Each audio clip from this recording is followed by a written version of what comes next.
Dalam nama Bapa dan Putra dan Roh Kudus. Semoga rahmat Tuhan kita Yesus Kristus, cinta kasih Allah, dan persekutuan Roh Kudus bersamamu.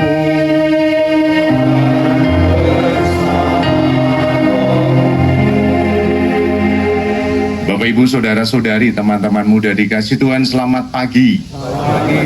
Hari ini kita bersyukur memasuki Pekan Suci dengan Minggu Palma. Kita akan bersama-sama dengan Yesus mengenang kembali bagaimana Yesus masuki Yerusalem, dielu-elukan. Karena dianggap sebagai Raja, anak Daud yang sungguh luar biasa membawa keselamatan.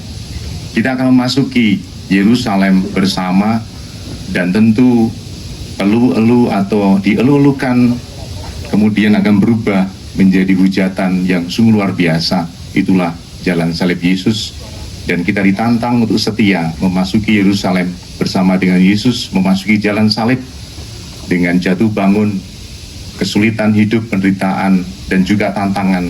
Kita diajak untuk tetap maju bersama dengan Yesus, karena itulah jalan yang menuju kepada kemuliaan, jalan kebangkitan. Mari kita bersama-sama menyiapkan hati kita sehingga hari ini sungguh menjadi gerbang hati kita memasuki Yerusalem bersama dengan Yesus, dan kita mampu bersama dengan Yesus merasakan kemuliaan, kebangkitan, keselamatan bagi kita semua. Kita hening, kita siapkan hati kita.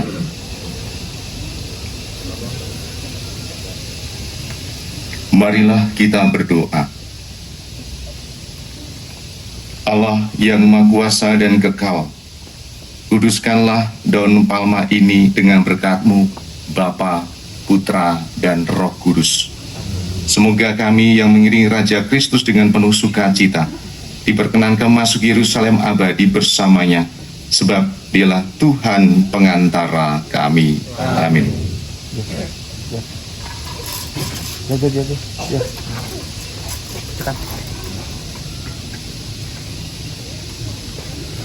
Ya, kita akan memberkati daun-daun palma.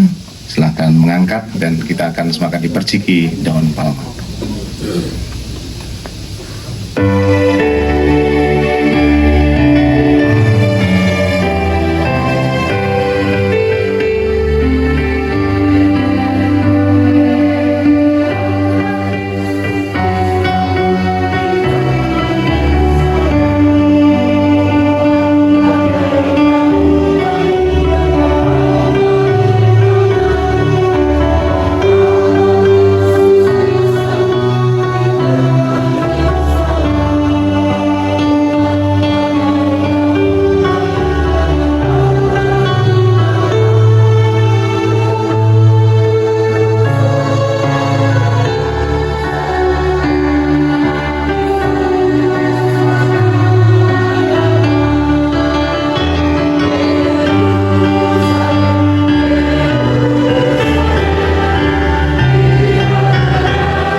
Tuhan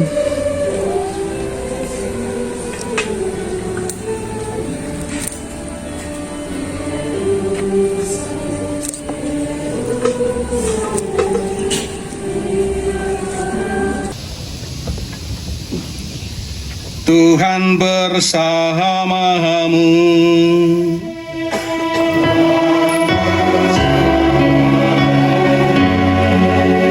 Inilah Injil suci menurut Matius.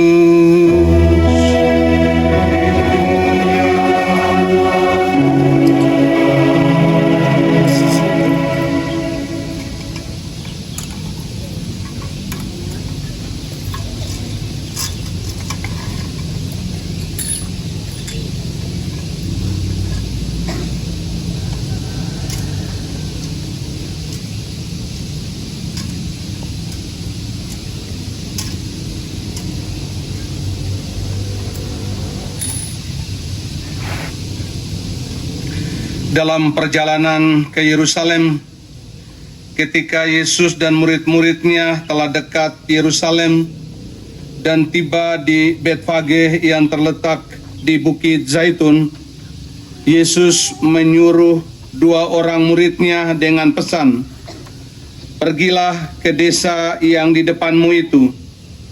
Di situ kamu akan segera menemukan seekor keledai betina tertambat dan anaknya ada di dekatnya.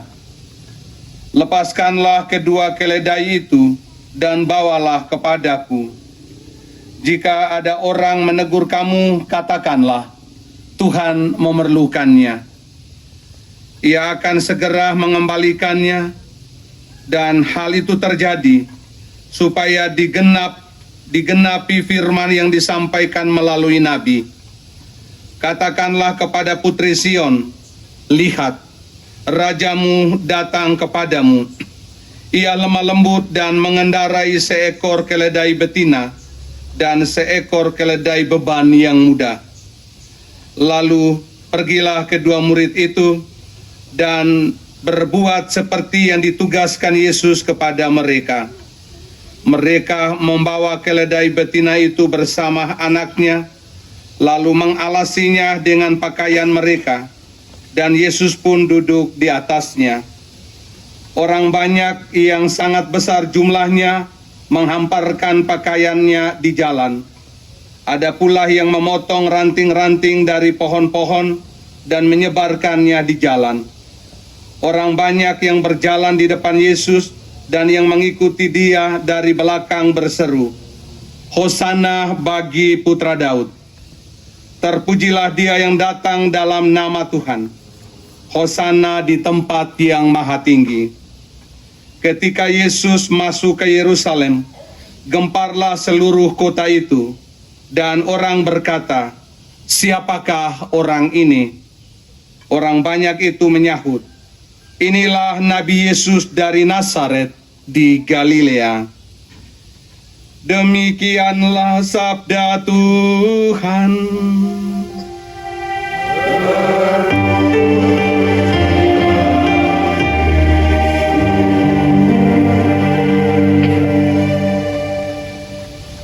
Romo Wahyu, para suster, ibu dan bapak, saudari-saudara, warga kerajaan Yesus yang terkasih, selamat pagi.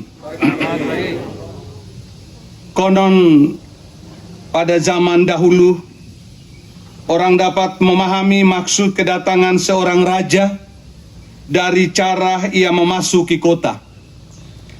Jika ia datang menunggang kuda, itu pertanda bahaya, perang sedang mendekat, dan hati rakyat diliputi kecemasan. Namun, jika ia datang menunggang keledai, itu berarti tanda damai. Ia hadir bukan sebagai penakluk, melainkan sebagai pembawa ketentraman, sehingga hati rakyat dipenuhi sukacita. Dalam cara itulah, Yesus Kristus, Sang Raja sejati, memasuki Yerusalem.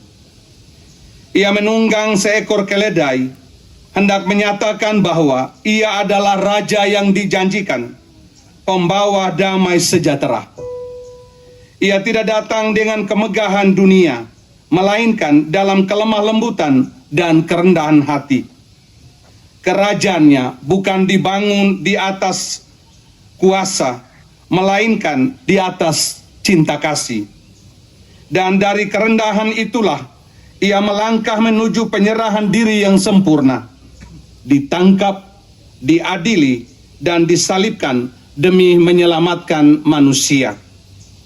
Saudari dan saudara, kaum muda, umat beriman, anak-anak sekalian yang terkasih dalam Kristus, di tengah kisah Yesus masuk Yerusalem, terselip sebuah ungkapan yang syarat makna.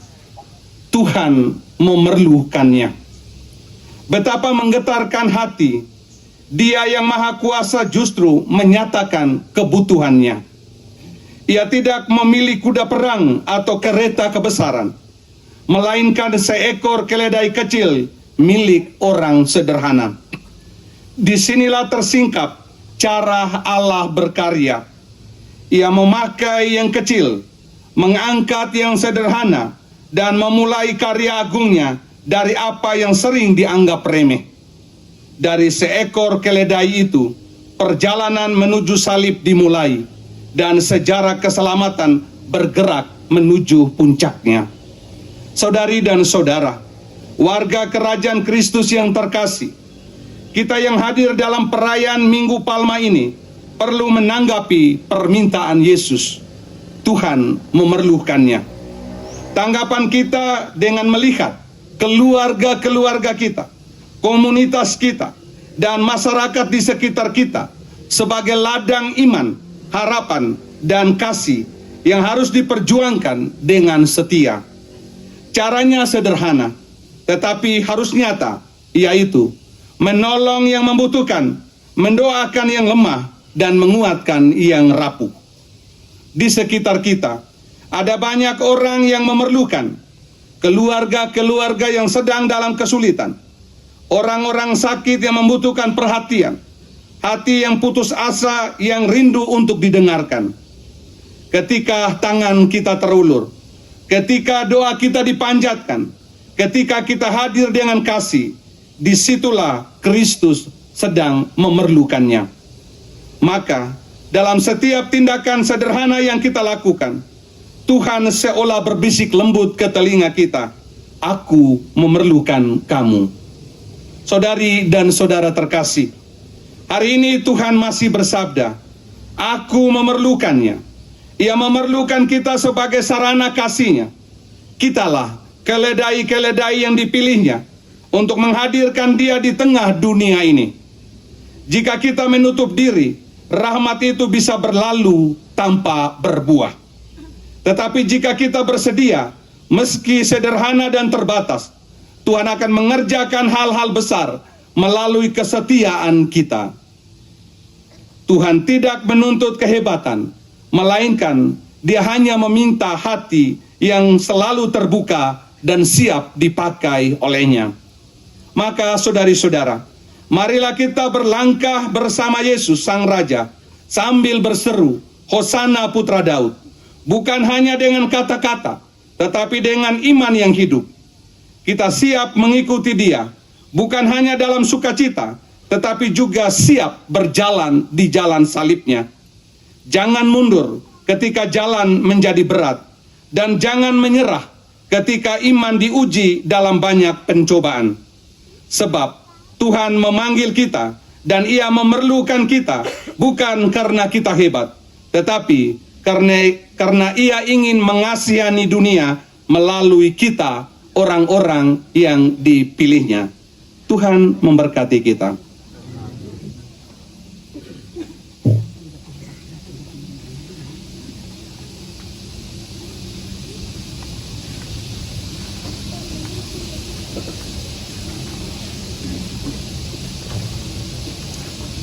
Saudara terkasih, malah sekarang kita mencontoh khalayak di Yerusalem yang mengeluh-elukan Yesus. Marilah sekarang kita berarak di dalam damai.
Sesudah ditangkap, Yesus dihadapkan kepada gubernur.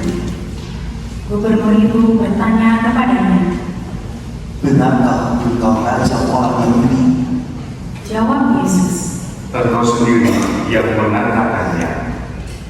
Tetapi atas tuduhan yang diajukan imam-imam kepala dan tua-tua terhadap dirinya, Yesus tidak memberi jawab apa-apa.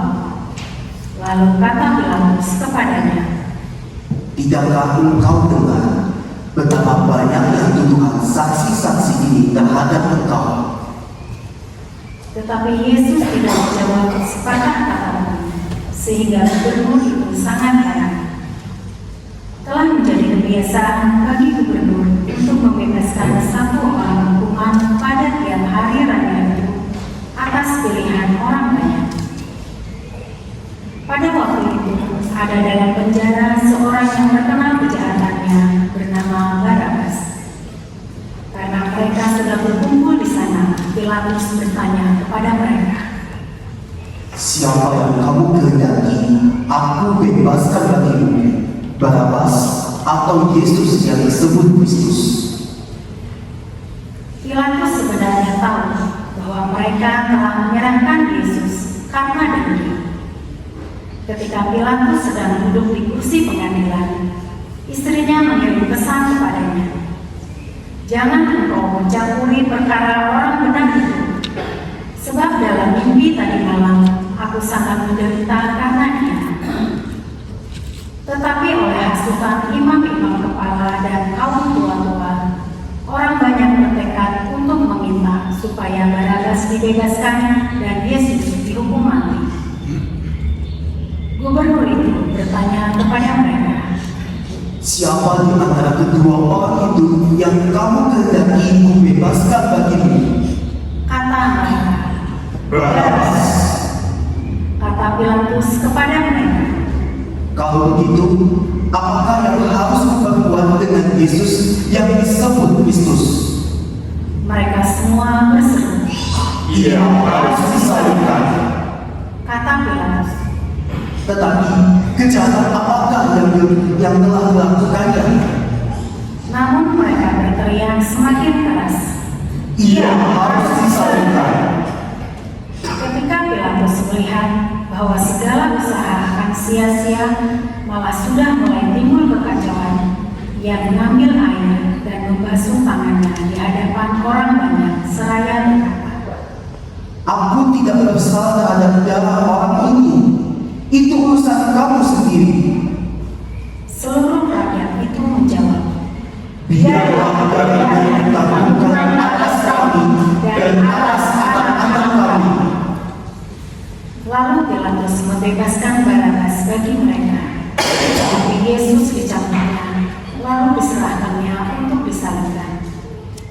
Kemudian serdadu-serdadu gubernur membawa Yesus ke istana gubernur, lalu memanggil seluruh pasukan berkumpul di sekeliling Yesus.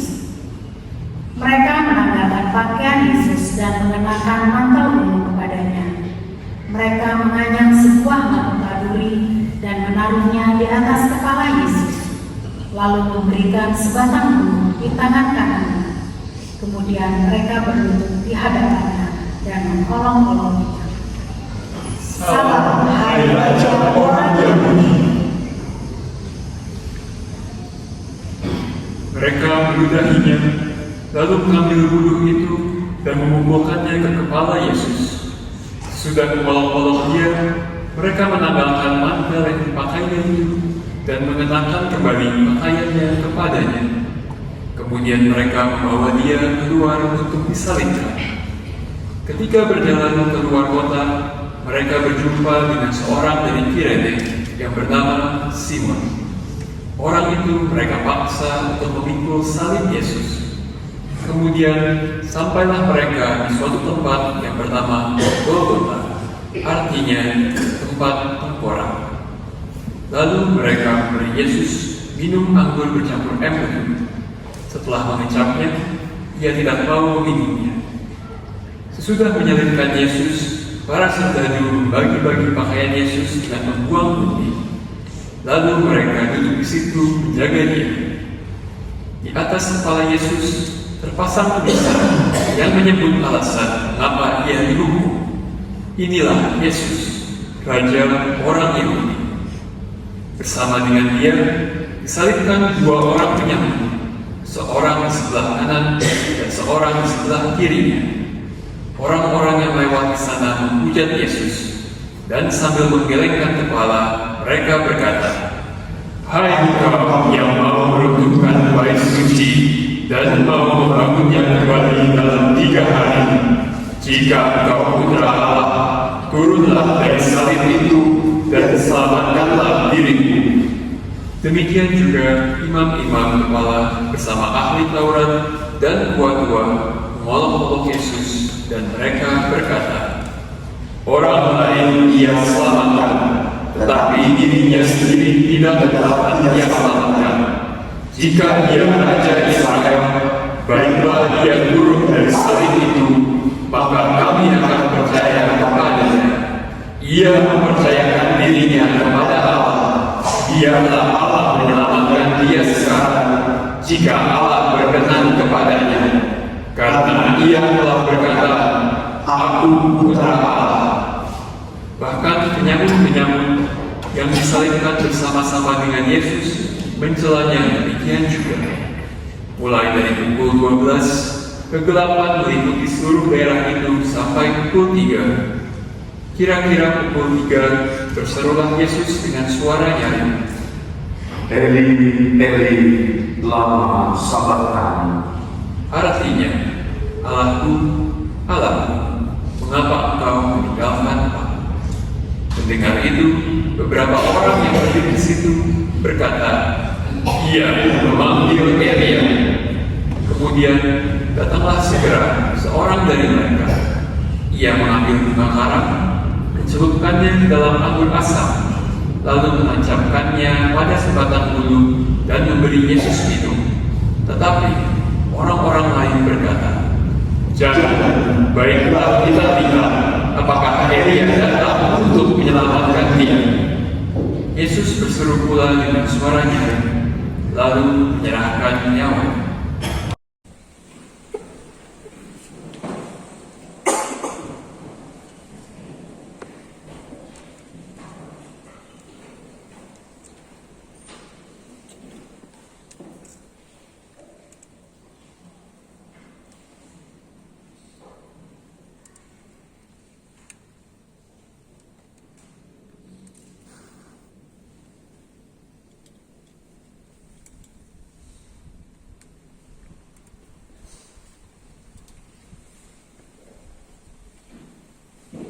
Lihatlah, tirai kayu suci terkoyak menjadi 2 dari atas sampai ke bawah. Terjadilah gempa bumi dan bukit-bukit batu terbelah. Kubur-kubur terbuka dan banyak orang kudus yang telah meninggal dibangkitkan. Sesudah kebangkitan Yesus, mereka keluar dari kubur, lalu masuk ke kota kudus dan menampakkan diri kepada banyak orang. Ketika melihat gempa bumi dan apa yang telah terjadi, kepala pasukan dan prajurit-prajuritnya yang menjaga Yesus menjadi sangat takut, lalu berkata, "Sungguh orang ini putra Allah." Demikianlah sabda Tuhan.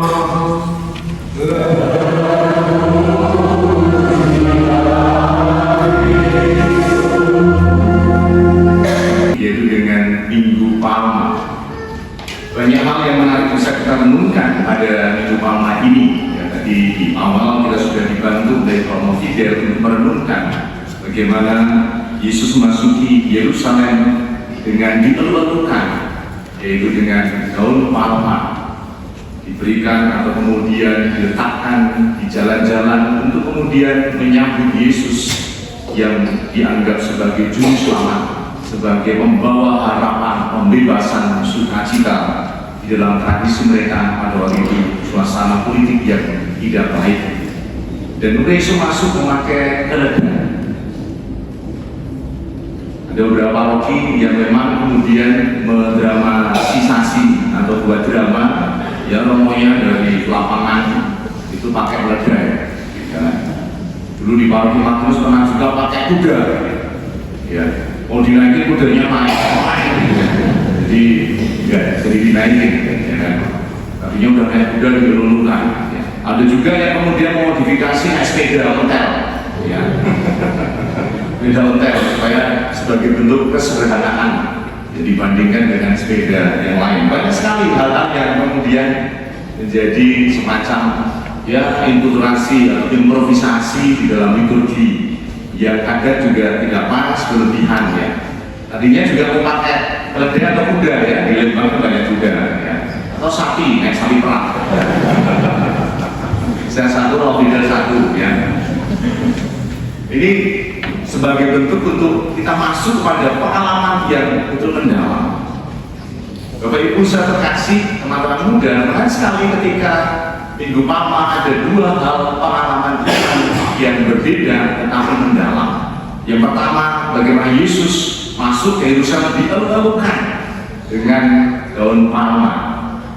Ya, dan daun palma di dalam tradisi Yahudi itu kemudian melambangkan sebuah kemegahan kehormatan. Seorang raja yang masuki Yerusalem itu kemudian dieluk-elukan dengan daun palma, dianggap sebagai sebuah kehormatan yang luar biasa. Nah, jadi ketika saya bertugas di Kalimantan, karena di sana tidak ada daun palma, maka diputuskan pakai daun kelapa sawit. Ya, jadi gede-gede gitu ya. Wah, ulungan. Saya lakukan dari saya kerak-kerak semua. Ya. Wah, saya malah begini. Ya, ada berbagai macam. Ya, tidak ada daun palma, ada juga di beberapa tempat pakai daun pakis. Ya, daun pakis ya. Kalau di Kalimantan itu kalau yang muda-muda daun pakisnya bisa di oseng-oseng ya, kangkung. Ya. Jadi setelah dipakai untuk Minggu Palma sampai rumah di oseng. Lumayan kan dari berkati kan ya, berkati kalau Romo dengan suci. Ya, makanya juga sambil berdoa rosario. Itulah berbagai macam.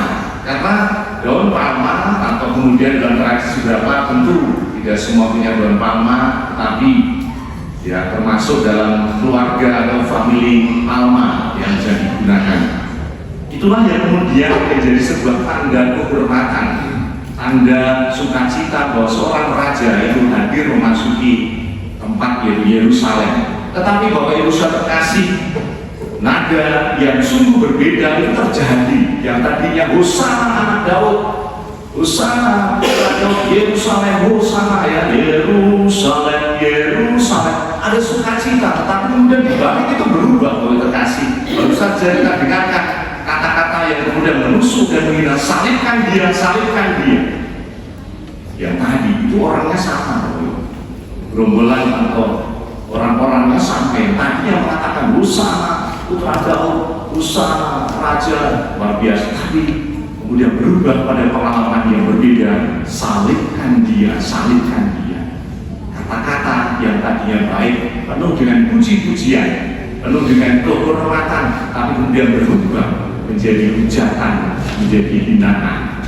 Yang tadinya menjadi Hosana, tapi kemudian menjadi penolakan yang sungguh luar biasa. Bila Bapak terkasih mau menimbulkan atau kemudian masuk pada pertemuan, itulah sebenarnya sikap diri kita manusia. Sikap diri orang pada waktu itu 2000 tahun yang lalu itu sama, ternyata masih terjadi. Kita boleh mengakui, ya, boleh kemudian jujur mengatakan dalam diri kita bahwa ada hati kita atau kata-kata kita berubah. Ada ya, kita mudah memuji orang, wah kamu hebat, kamu luar biasa. Tetapi pada waktu yang sama kita bisa mengatakan, kamu ini apa? Nyanyi saja salah, lutut saja lututnya miring gitu ya. Semua dikomentari, ya kan? Doa saja ngantuk, padahal itu meditasi yang begitu mendalam, ya kan? Semua dikomentari menjadi sesuatu yang tidak baik, oke? Itulah lidah manusia. Pagi berkata tempe, sore berkata sate. Wah, ya. Nah, sekali mister ya, bayar sate depan sana ya. Ini mudah berubah Bapak Ibu terkasih. Kita mengatakan A sudah berubah menjadi B, entah C dan sebagainya. Bapak Ibu sudah terkasih, para saudara Romo, hari ini kita memasuki pekan suci, kita diajar untuk kemudian memasuki hidup kita dan kita ditantang kembali untuk menjadi murid-murid Yesus yang setia. Karena seringkali kita tidak menjadi murid Yesus yang setia. Gambaran persis ada kisah sengsara. Kita bisa melihat bagaimana murid-murid Yesus lari, tunggang langgang, meninggalkan Yesus, lari, takut.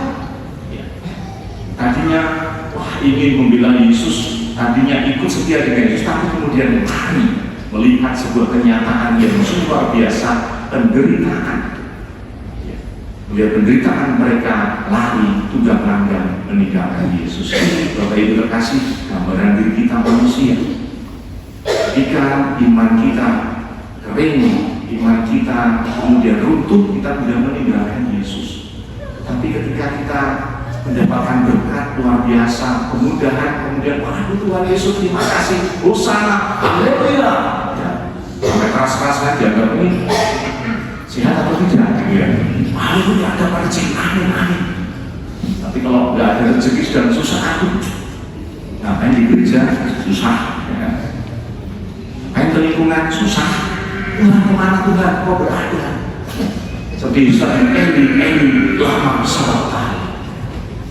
Jadi Eli lama tak bersemi. Yang punya nama Eli, apa kamu panggil saya? Itulah iman kita, terkasih iman kita. Kalau di akhir bulan itu iman kita semangat, saudara, menghadapi semua semangat. Kalau di akhir bulan, Tuhan kasihani kami. Udah mulai nih, gaji udah mulai kering. Sudah mulai, aduh, ya uang jajan, bayar SPP sudah mulai, aduh pening di kepala ini ya. Imannya sudah mulai, aduh Tuhan kasihlah kami. Lagu-lagu ratapan, lagu-lagu di rumah duka, lagu-lagu Jumat, ini iman kita udah goyah, dan itulah manusia, kita tidak bisa memungkiri Bapak Ibu. Tapi sungguh hari ini kita diperbarui di dalam pekan suci, mari kita masuki gerbang pekan suci. Kita ingin menyerahkan hidup kita, segala kesulitan, penderitaan kita. Kita tidak boleh takut untuk menghadapi penderitaan itu seperti Yesus memberikan teladan. Yesus tidak mundur, tapi tetap maju. Ada ketakutan yang luar biasa dari Yesus. Walaupun dia putra Allah, tapi ada ketakutan. Ada ketakutan sebagai manusia. Allah ya Allahku, mengapa engkau meninggalkan aku? Itu kan kemasihan Yesus yang sungguh mendalam, dan itulah juga yang menjadi ikatan hati kita. Tapi Yesus tidak berhenti, tidak mundur dan patah semangat, tetap menghadapi proses yang harus dijalani, yaitu sengsara, wafat, dan akhirnya akan mengalami puncak kehidupan yang kebangkitan kemudian. Maka mari Bapak Ibu sudah terkasih, teman-teman muda, kita menyembah Tuhan di tengah kesulitan, di tengah penderitaan kita tidak boleh menyerah, tapi kita percaya Tuhan tetap setia berjalan bersama dengan kita. Kita percaya dalam jalan salib yang setiap hari atau ada kita lalui, kita percaya ada jalan kemuliaan, ada jalan kebangkitan. Dibutuhkan apa? Kesetiaan diri kita sebagai umat Allah, sebagai orang-orang Katolik. Nah, mari kita boleh bangga sebagai orang-orang Katolik, dan semoga hari ini kita diperbarui, disegarkan kembali bahwa kita tidak berjalan sendiri, tetapi berjalan bersama Yesus, dan ada harapan, yaitu kebangkitan. Dan itulah keselamatan untuk kita. Kita ini kita sahkan sadar Tuhan, sehingga sungguh hidup kita diperbarui oleh Allah sendiri. Tuhan memberkati.